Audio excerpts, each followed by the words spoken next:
Ya. el artículo. Porque vienen palabras también en idiomas No, raros. está en inglés. El artículo está en inglés. Porque, bueno, suponemos, chicos, ¿no? Que saben inglés, Según el inglés de los días. ¿no es cierto?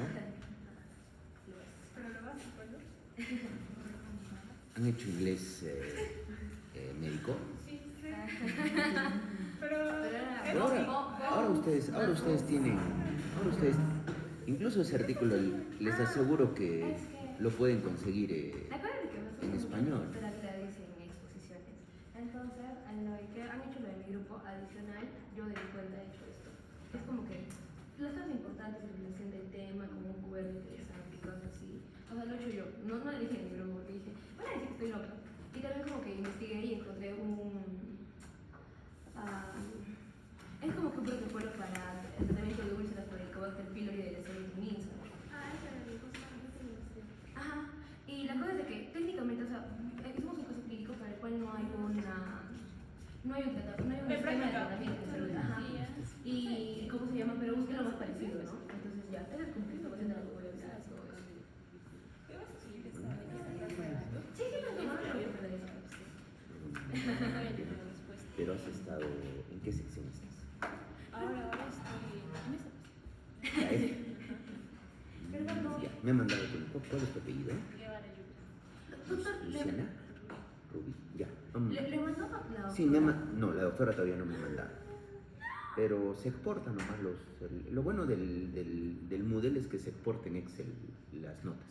Ah, ya. Entonces ella me lo exporta y los Pero alumnos todavía que se encambian, no, todavía no me lo envían. ¿Sabes ¿Ya? por qué? Esto. Entonces tendría que habilitarte el paso solamente a ti. Ya, ¿me puedo comunicar con usted por Sí. Teams o No, me personal? escribes a mi número. ¿Ya? 95 29 19 902. ¿Dónde nos hemos quedado, chicos? Ay, terminamos Acá, ¿no? Justo esto. Ya, listo. Entonces estábamos viendo lo que es la relación médico-paciente, ¿no? Sí.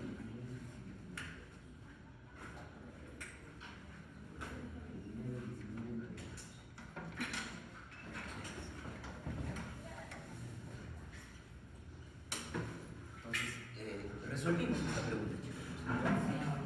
Entonces, acá hay algo muy importante, es, como también seguro lo han tocado en sus prácticas, ver cómo el médico se relaciona de una manera empática con el paciente, es decir, trata de ponerse en sus zapatos, en lo que le está sucediendo. ¿Correcto? Entonces, ¿qué es la relación médico-paciente? ¿En qué se basa específicamente, chicos, la relación médico-paciente? Al igual que las relaciones interpersonales, al momento que nosotros nos comunicamos con nuestra familia, nos comunicamos con nuestros amigos, nos comunicamos con nuestra propia sociedad, se basa en la comunicación. Y esa comunicación es una de las competencias esenciales del médico en formación para poder relacionarse bien con sus pacientes. Ahora, algo muy importante, y como han visto en el artículo que han podido revisar del pasito de la semana pasada, esta capacidad de poder comunicarse con los pacientes y podernos comunicar de una manera efectiva se puede enseñar, se puede aprender e incluso se puede evaluar. Ustedes han visto que en países de otras latitudes hay consejos incluso para poder valorar Entonces, la relación médico-paciente, como les digo, tiene su pilar fundamental en la comunicación. Entonces, al final van a ver los diferentes tipos o modelos de relación médico-paciente tiene que estar centrada en el cliente. Se busca la satisfacción del usuario. Ustedes se van a dar cuenta que al final ya no ponemos nosotros pacientes, sino usuario del servicio de salud. Ahora se trata de esa manera. Porque el usuario tiene que estar satisfecho con el servicio que se le está brindando. Entonces, mientras esta relación médico-paciente mejore, los resultados clínicos también van a ser mucho más provechosos para el paciente y para el propio médico. Entonces, con este interés en estas habilidades se han desarrollado consensos, y esto es importante que lo conozcan. El primer consenso que se desarrolló fue un consenso canadiense de Toronto, y el más reciente es el que vamos a revisar, que es el consenso de Kalamazoo, ya de Brunet y colaboradores del 2001. que va a especificar estas son las realidades esenciales de comunicación según el consenso de Kalamazoo del 2001. Primeramente, entonces va a tener etapas, ¿no es cierto? ¿Qué pasa cuando inicialmente hablamos con un paciente? Tenemos que abrir la conversación, abrir la discusión. Cuando iniciamos una entrevista, lo que primero tenemos que especificar, chicos, es permitir que el paciente hable libremente. Porque si yo inmediatamente voy y le digo al paciente, a ver, señor T, señor P, ¿no es cierto? ¿Qué le duele? ¿Dónde le duele? ¿Desde cuándo le duele? No es una relación médico-paciente adecuada, ¿no? Luego hay que conocer las preocupaciones del paciente, establecer una conexión y ahí comienza pues ya una relación médico-paciente al inicio. Luego obtenemos información. Al hablar de preguntas abiertas, hacemos una pregunta donde el paciente pueda explayarse respecto a lo que está sintiendo o lo que está motivando la consulta. Entonces, la mayoría de veces la primera pregunta abierta es decirle al paciente, ¿no? Muy buenos días, por favor coménteme cuál es el motivo por el cual usted está viniendo a consulta. Entonces ahí el paciente va a empezar a relatar lo que le está sucediendo. Tampoco se va a tratar, pues chicos, de hacer preguntas abiertas, sino el tiempo se nos va a ir en la consulta. Entonces, luego de escuchar al paciente, tenemos que hacer ya preguntas más cerradas con el objetivo de clarificar los síntomas, ponerlos en el tiempo, la duración, el inicio, ¿sí? Luego estructuramos, clarificamos y resumimos la información y se usa técnicas de escucha, tanto técnicas de escucha activa de manera verbal, entiendo, comprendo, me imagino que ha sido muy incómodo para usted, y luego también la parte de las técnicas no verbales, el contacto visual, el movimiento de las manos, nuestra propia mímica facial al momento de reaccionar con el paciente. Tampoco nos vamos a ir al extremo de repente que nos cuente el fallecimiento el fallecimiento trágico en un accidente de su hijo hace 3 días y yo me ponga a llorar con el paciente, ¿no? Eso no es adecuado. Y luego tenemos que tratar de comprender la perspectiva del paciente. Entonces, acá es muy importante, chicos, como yo les digo, ¿no? El paciente no se tiene que adecuar al médico. El médico es el que tiene que adecuar su entrevista al contexto socioeconómico, político, cultural y religioso del paciente. Exploramos sus creencias, sus preocupaciones, cuáles son sus expectativas respecto a lo que es salud, lo que es enfermedad. Y después también tenemos que, de acuerdo a la evaluación previa, conocer y responder las ideas, los sentimientos, así como también los valores del paciente. Luego compartimos la información. Al compartir información, después de haber hecho la entrevista, tenemos que utilizar un lenguaje tratando de evitar los tecnicismos médicos. Al paciente yo no le voy a decir, usted tiene disforia, usted tiene un ánimo disfórico. El paciente ni siquiera sabe qué es disforia, ¿correcto? Y comprobar que nos entienda. Y esto va a partir específicamente de comprender la perspectiva del paciente y animar también al paciente que formule preguntas, ¿no? Es decir, decirle al paciente, ¿no? ¿Ha quedado todo claro? ¿Tiene alguna duda? ¿Tiene alguna pregunta? Porque recuerden, chicos, que ahora, mucho más que antes, el internet, pues, las bases de datos o la información que un paciente puede tener muchas veces es errónea a nivel de las publicaciones que puede tener, ¿no? Y eso se nota mucho más en salud mental. Cuando yo hago un diagnóstico, le tengo que explicar al paciente cuánto tiempo va a tomar la intervención terapéutica que yo estoy haciendo, probablemente cuáles son los efectos adversos y cuándo va a terminar el tratamiento. Pasa, por favor. Y luego finalmente tenemos que alcanzar un acuerdo sobre sus problemas y planes, ¿no? Animar al paciente que participe en las decisiones. ¿Por qué? Porque es muy importante decirle al paciente, hay estas opciones para poder tratar lo que usted está padeciendo, ¿no? Y animarlo a que él conjuntamente con su médico participe en la decisión de la toma del tratamiento. Por supuesto, no le vamos a decir al paciente, ¿no? Un paciente, digamos, diagnosticado positivo para VIH, que tiene que iniciar terapia antirretroviral de gran actividad. Yo no le voy a decir al paciente, señor, ¿puede tomar o no puede tomar la terapia antirretroviral? No.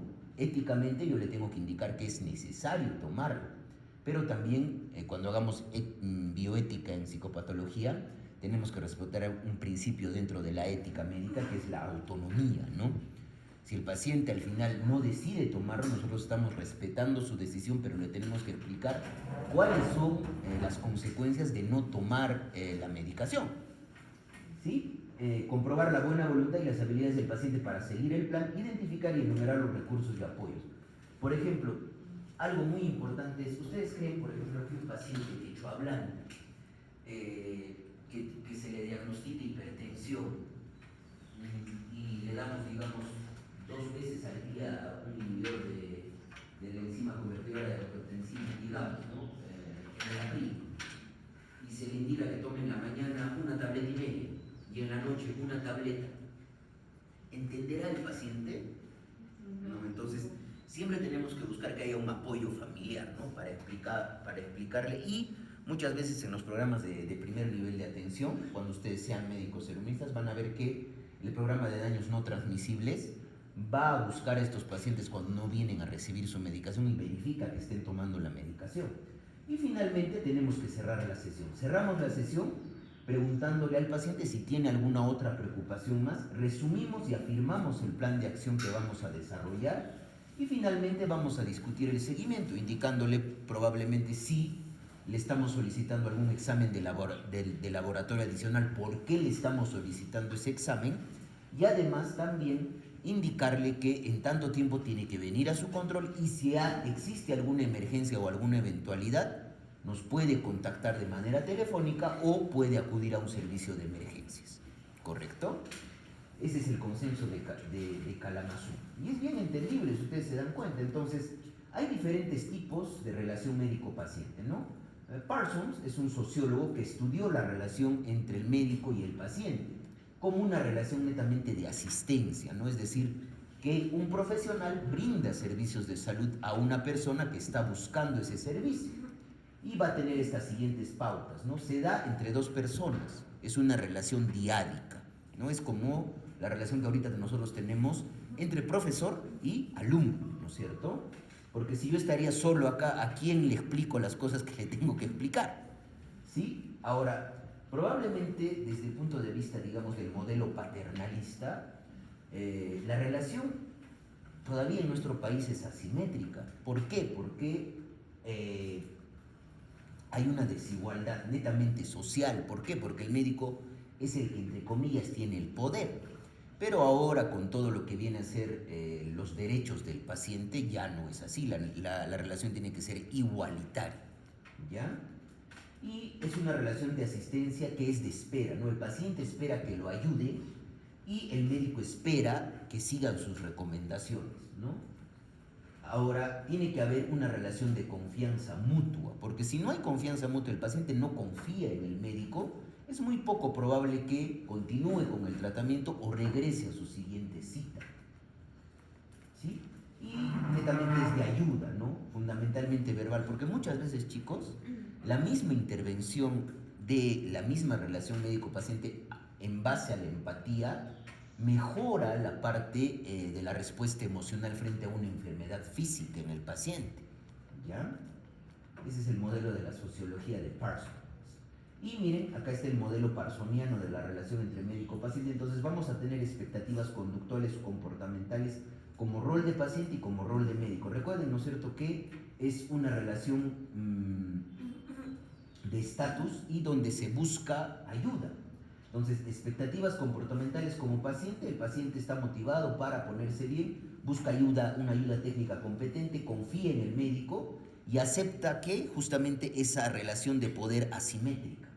Y en el rol del médico, el paciente, el médico actúa buscando el bienestar del paciente. Hay también un principio de bioética que no maleficencia, ¿no es cierto?, no hacer daño.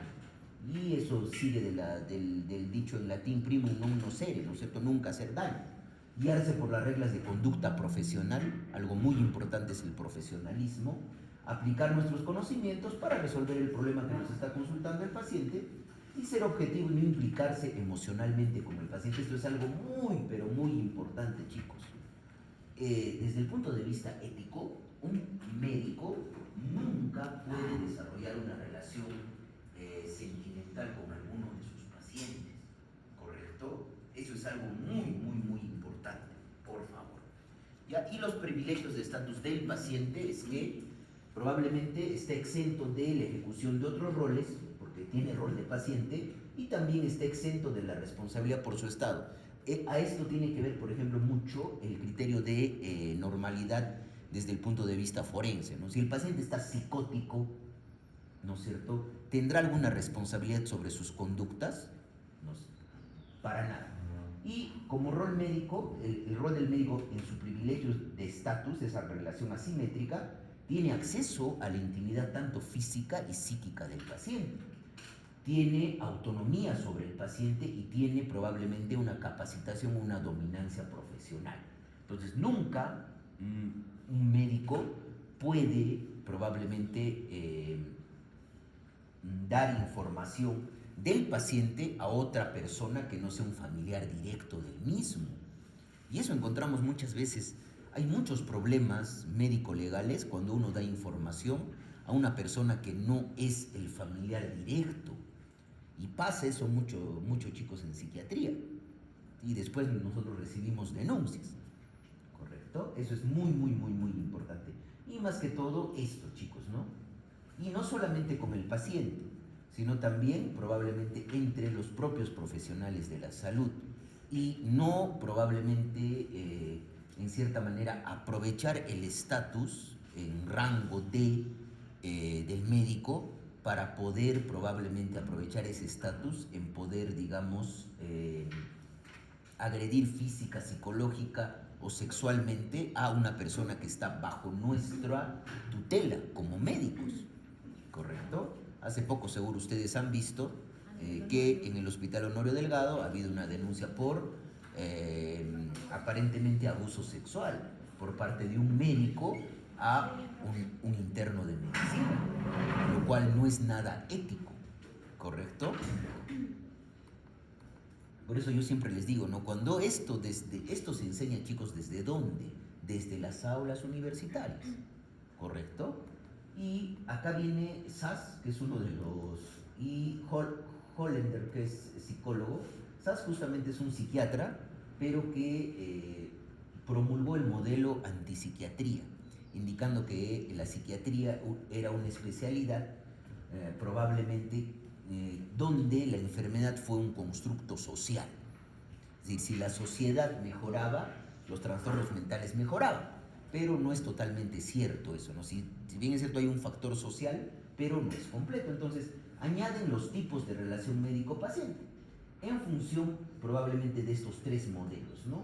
Igualmente papel del paciente, papel del médico y la aplicación clínica. Y también va a tener en cuenta la aplicación clínica.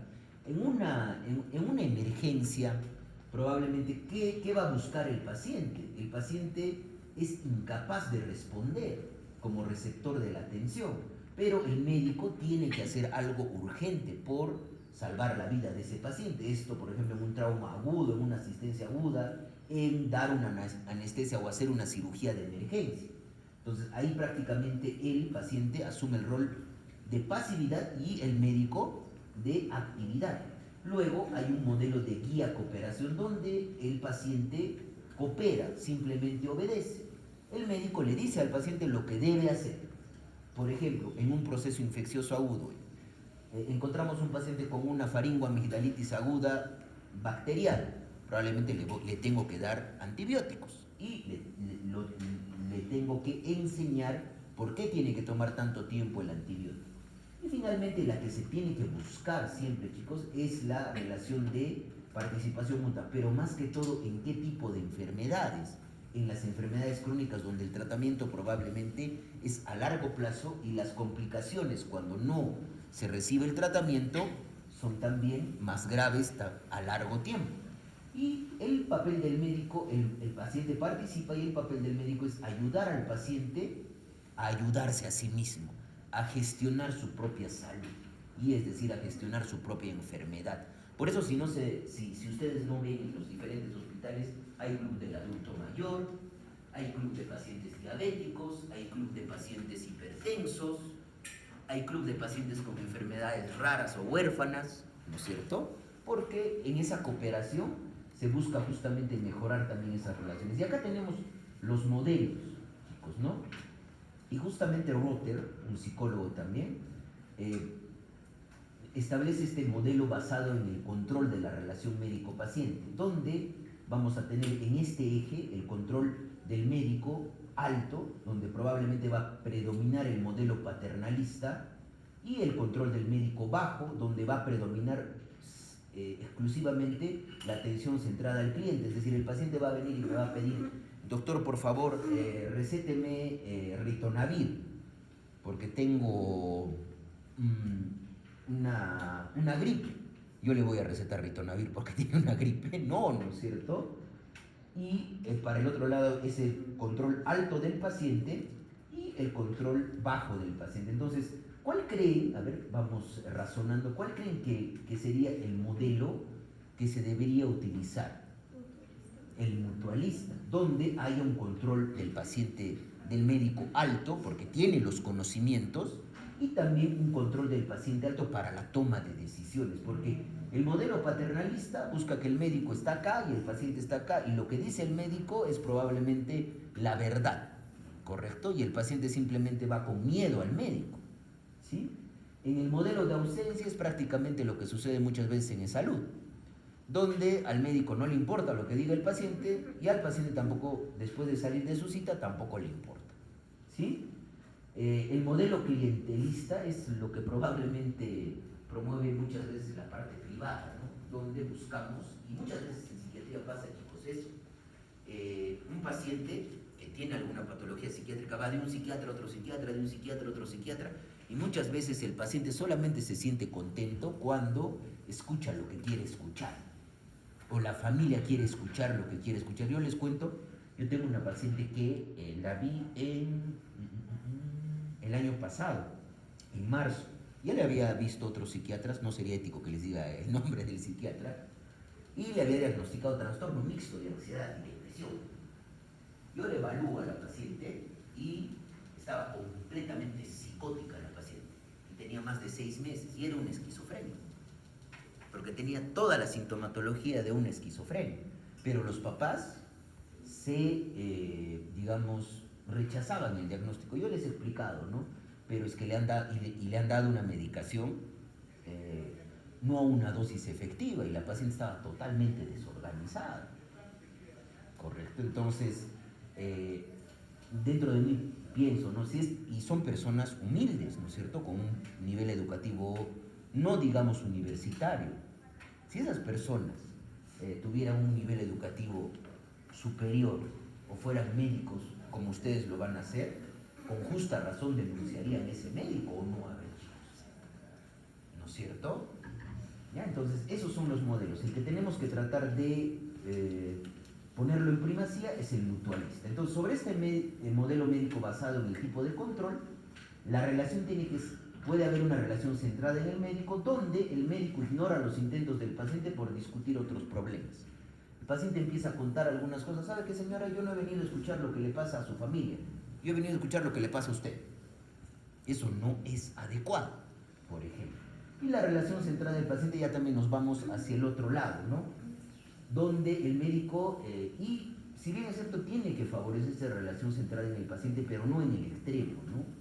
El médico evita el uso de tecnicismos y permite que el paciente participe en la toma de decisiones. Una relación de cooperación y mutualista, ¿sí? Y vamos hacia un modelo centrado en el paciente. Idealmente, esta relación médico-paciente tiene que ser mutua y centrada en el paciente, donde al final el médico va a ejercer una influencia social sobre ese paciente. ¿Y qué utiliza como estrategia? La comunicación, la capacidad de persuasión del médico, ¿correcto? Y el estilo de comunicación tiene que estar centrado en el paciente, involucra al paciente en la toma de decisiones de tipo cooperativo, permite al paciente expresar sus sentimientos, utiliza justamente la parte de la conducta verbal, un tono de voz cálido, mantiene el contacto visual con el paciente, se siente cerca al paciente, y el paciente también va a sentir que ese médico lo está escuchando, y le pregunta al paciente sobre sus opiniones y sentimientos. Otra de las cosas para el paciente es que, como ese médico no me utiliza tecnicismos, el paciente siente que lo entiende. El médico escucha a ese paciente, es empático con el paciente y comprueba que el paciente ha entendido todo lo que han podido discutir en la entrevista. Y esto se hace al momento del cierre de la entrevista. ¿Sí? Y el modelo mutualista sitúa al paciente como el centro del encuentro clínico, ¿no? Por tanto, como les he dicho, la relación médico-paciente se basa en la comunicación y es una comunicación de tipo asistencial, donde hay un emisor, quién es el que está emitiendo el mensaje, probablemente el médico, qué estoy expresándole al paciente, que es el mensaje, qué digo, cuál es el canal que estoy utilizando, quién es el receptor, es el paciente, y cuál es el objetivo, persuadir o generar un cambio en la actitud del paciente frente a lo que está consultando a su enfermedad. Y acá tenemos, ¿no? El médico como emisor, el canal, el mensaje, y una de las cosas muy importantes es la retroalimentación. Ahora, el canal también, pues chicos, puede estar afectado por el ruido que puede haber. El canal es la manera, es decir, viene a ser por donde yo transmito el mensaje. Es bien difícil a veces, y a nosotros nos cuesta hacer, por ejemplo, una evaluación en emergencia general del hospital, cuando tenemos un espacio muy hacinado de pacientes y es incómodo, por supuesto, para el paciente, por ejemplo, preguntarle respecto a antecedentes psicosexuales en la historia clínica psiquiátrica, cuando está sentado frente a otras personas más que ni siquiera lo conocen. Entonces, nosotros hemos solicitado muchas veces al departamento de emergencia que nos den un consultorio, aunque sea chiquito, para poder hacer una entrevista privada al paciente. ¿Sí? Y doctor, en esos casos es ético, por ejemplo, sacar al paciente al patio y hacerle las preguntas. No, del área de emergencia no. No. No sería, digamos, adecuado, ¿no? Pero por supuesto sí, cuando estamos con un familiar, siempre tienen que preguntarle si el paciente se siente cómodo con que esté su familiar ahí presente en la evaluación. Y eso más que todo en adolescentes, chicos. Porque de esa manera uno gana la confianza del adolescente y valida que lo que yo voy a escuchar de él me está importando. ¿Sí? Entonces, esto va a basarse en la teoría del aprendizaje, porque el aprendizaje del mensaje es una variable central e imprescindible para que se produzca la persuasión. Se va a exponer, para que se produzca la persuasión es necesario que el receptor vea o escuche el mensaje, centre la atención, debe captar la atención del receptor, debe comprender lo que yo le estoy indicando al paciente, y finalmente el objetivo es que, y esta es la etapa más compleja del proceso, ¿no?, que el paciente acepte nuestro mensaje. Y finalmente hacerle un recuerdo cuando cerramos la entrevista. Debe poder recordar el mensaje y por tanto tener accesible la nueva actitud general. ¿Sí? Y acá tenemos, pues chicos, en la relación médico-paciente, según esta teoría del aprendizaje, la función de persuasión puede ser directa o indirecta de acuerdo al papel que cada uno de los participantes de la relación médico-paciente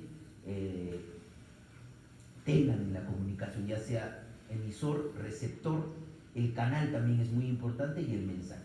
Variables independientes, el emisor, el receptor y el mensaje, y variables dependientes, procesos afectivos, procesos cognitivos, procesos conductuales, tanto del médico como del paciente. Si el médico ya tiene un estigma frente a los pacientes que consumen sustancias, si yo pienso que todos los pacientes que consumen sustancias son delincuentes, voy a poder, sacándome teniendo esos prejuicios, voy a poder tener una comunicación efectiva con el paciente. ¿No es cierto? Igual en los procesos cognitivos, ¿no? Si yo ya tengo probablemente una visión de que todo paciente que tiene un problema o tiene un trastorno mental es agresivo, no voy a hacer una intervención adecuada, ¿no es cierto? Porque al final el objetivo es la persuasión o el cambio de las actitudes del paciente. Entonces hay dos rutas de procesamiento de la información, chicos, y esto es netamente para que lo tengan en cuenta solamente, ¿ya? A partir de la comunicación, entonces, ¿cuál es el objetivo? Es la persuasión y el cambio de actitud. Entonces puede tener dos vías, ¿no? Una vía central y una vía periférica. El cambio de actitud periférico no es el que buscamos, porque el cambio de actitud periférico solamente va a ser temporal. En cambio, el cambio de actitud central sí conlleva que el paciente tenga una habilidad para procesar esa información que el médico le está dando y haya un cambio a nivel cognitivo, ¿no es cierto? Y esto va a generar que haya una actitud duradera, resistente y predictora del cambio del comportamiento en el paciente. Y la comunicación, como les digo, es el eje central. Hay que conocer las características de la propia comunicación humana. Que el médico sea más ético, obtenga mejores resultados, no solamente profesionales, sino también la satisfacción personal de poder ayudar a ese paciente. Y atributos de la comunicación humana, recuerden que la comunicación es personal, se da entre dos personas, tiene que ser continua, porque si yo me quedo callado frente a lo que dice el paciente y no hago la retroalimentación, el paciente va a decir, el médico que me ha atendido me ha preguntado 3 cosas y no me ha escuchado.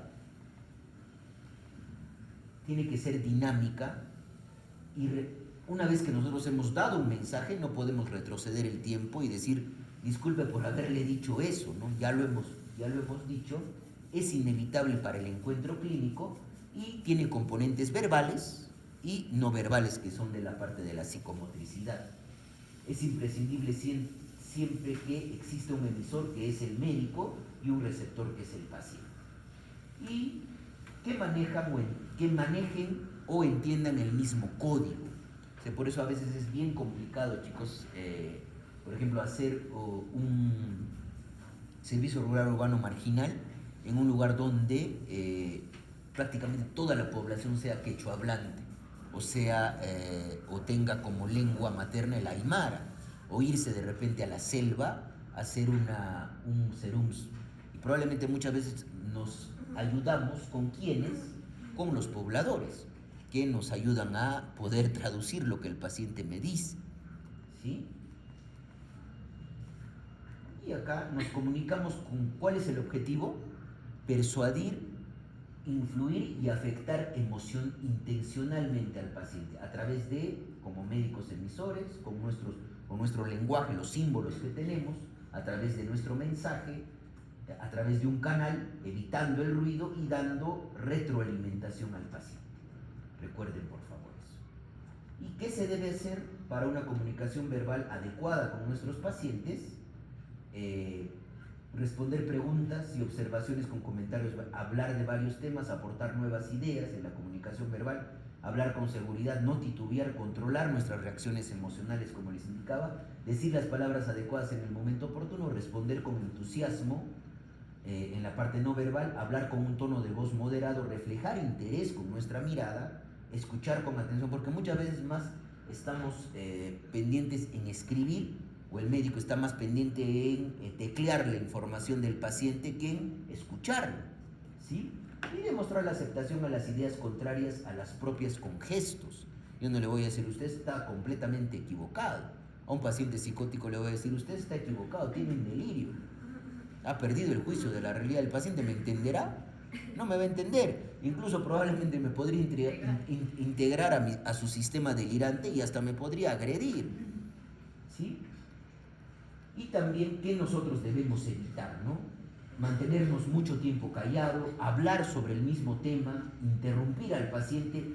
Nunca podemos criticar o juzgar alguna conducta o comportamiento del paciente. No podemos regañar ni tampoco nos podemos enojar con nuestros pacientes, porque tengan en cuenta, son pacientes, ¿sí? Cambiar de tema antes de terminarlo, hacer comentarios fuera de lugar, hirientes o discriminatorios, no responder cuando el paciente pregunta y responder con pocas palabras. Y en la comunicación no verbal, manifestar aburrimiento, evitar la mirada del paciente, distraernos cuando el paciente hable, gritar o hablar con voz muy fuerte, hablar con voz muy baja, reírnos constantemente y responder con poco entusiasmo. Y acá tenemos un ejemplo. Durante los últimos 4 meses, un estudiante de 16 años de edad se ha quejado de fatiga, náuseas y mareos, que han ocasionado que falte muchos días a la escuela. Sus padres lo llevan al médico para una evaluación. La exploración física y los estudios de laboratorio son normales. ¿Cuál sería el siguiente paso más apropiado a tomar por su médico para el tratamiento del paciente? Solicitar un examen toxicológico para descartar abuso de sustancias, pedir a los progenitores que lo vigilen estrechamente durante las próximas semanas, recomendar que el paciente cambie de escuela lo antes posible, hablar con el paciente en privado y decirle, por favor, dígame qué cree que está pasando. ¿Cuál creen que es la respuesta, chicos? La de hablar con él o recomendar que el paciente tome un antidepresivo sin evaluarlo. No, La respuesta es la D, ¿no? Y es un adolescente. Probablemente por eso decimos que hablemos en privado con él. Y estos son los problemas que se pueden presentar cuando no se establece una relación médico-paciente adecuada, ¿no? Enfrentar a un paciente, es decir, problemas propios del paciente. Un paciente callado, que no proporciona información exacta, que no hay empatía médico-paciente, que tenga familiares que son muy entrometidos, que no concrete la información, que minimice o exagere cosas, que haya barreras por un distinto nivel sociocultural, que el paciente manipule o chantajee, que mienta, que el paciente sea hipocondríaco, es decir, que centre su sintomatología en la parte somática, que el paciente sea impuntual, que el paciente no siga las instrucciones del médico, que no escuche al médico y que no entienda al médico. Pero estas cosas se pueden corregir, ¿no? Desde el punto de vista médico. Si un médico es engreído, es frío, es lejano, es presumido, habla con muchos tecnicismos, hay barreras por el nivel sociocultural, se percibe que el médico siempre está de mal humor, parece no escuchar, no presta la atención debida, no pregunta lo suficiente, trata al paciente como si fuera un tonto, donde yo soy el que sabe lo que necesitas tú hacer y el único que tiene la verdad, es decir, la sartén por el mango, soy yo como médico. El paciente nota que el médico se comunica primero con sus familiares que con el paciente. El médico es impuntual, no hay empatía con el médico no contesta las llamadas y el médico no sabe ni quién soy y se confundió de paciente. Muchas veces ha pasado, chicos, en ciertos servicios donde el paciente es de género femenino y lo llaman por un nombre masculino, ¿no? ¿Cómo creen que se siente ese paciente? Y lo más importante es la empatía, y se van a dar cuenta en nuestra siguiente clase, vamos a poder desarrollar eso. Entonces la empatía es compartir la experiencia, lo que está experimentando el paciente y ponernos en sus zapatos. Luego tenemos que ser congruentes. O sea, lo que yo les decía en una anterior clase, yo de repente les puedo decir, saben que chicos, el consumo de alcohol en exceso no es adecuado, no deben consumir de manera excesiva alcohol. Y un día de esos ustedes van a la San Francisco y me encuentran a mí tirado en una esquina, ebrio, ¿no es cierto? Entonces no soy congruente entre lo que yo digo y lo que yo hago, ¿sí?